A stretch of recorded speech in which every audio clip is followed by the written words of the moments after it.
మొన్న నేను బెండకాయ ఫ్రై చేశానండి. ఈరోజు బెండకాయ పులుసు చేస్తున్నాను.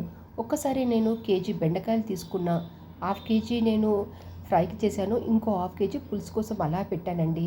ఈరోజు పులుసు చేస్తున్నా. ముందుగా బెండకాయలని శుభ్రంగా కడిగి పొడవు పొడవు ముక్కలు కట్ చేసి పెట్టుకోండి. స్టవ్ ఆన్ చేయండి, ఆయిల్ వేయండి. ఆయిల్ హీట్ అయ్యాక బెండకాయ ముక్కలన్నీ అందులో వేసి ఒక్క 5 సెకండ్స్ అటు ఇటు కలిపి మరో ప్లేట్లోకి తీసుకోండి. కొంచెం ఆయిల్ ఎక్కువగానే పడుతుంది. అదే నూనెలో కొంచెం జీలకర్ర, మెంతులు వేసి ఉల్లిగడ్డ కూడా వేసి బ్రౌన్ కలర్ వచ్చే వరకు వేయించండి. తర్వాత కొంచెం పసుపు, అల్లం పేస్ట్ కూడా వేయండి.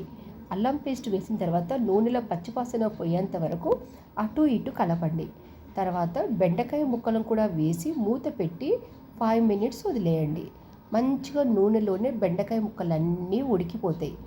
ఈలోపు కొంచెం కారం, కొంచెం ఉప్పు, కొంచెం ధనియాల పొడి వేసి మంచిగా మూత పెట్టి మగ్గనివ్వండి. తర్వాత చింతపండు పులుసు తీసుకొని అందులో పోయండి. కొంచెం వాటర్ వేయండి. ఎక్కువ పులుసు పోస్తే పులుపు ఎక్కువ అయిపోతుంది. కొంచెం వాటర్ వేసి మంచిగా కలిపి ఒక చిన్న బెల్లం ముక్క కూడా అందులో వేసి మూత పెట్టి ఒక 10 మినిట్స్ వదిలేయండి. అసలు రుచి అండి చాలా బాగుంది. టేస్ట్ చూస్తే నేను కొంచెం ఉప్పు తక్కువ వేశాను. తర్వాత మళ్ళీ టేస్ట్ చూసి కొంచెం ఉప్పు వేసానండి. అసలు నిజంగా అండి అన్నం మొత్తం తినేయచ్చు.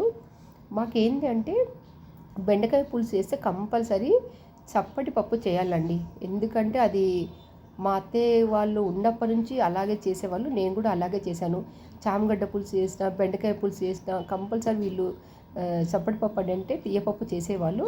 నేను కూడా చేశాను తీయపప్పు, ఆ బెండకాయ పులుసు. అబ్బా సూపర్ అండి, చాలా బాగుంది. నచ్చితే లైక్ చేయండి.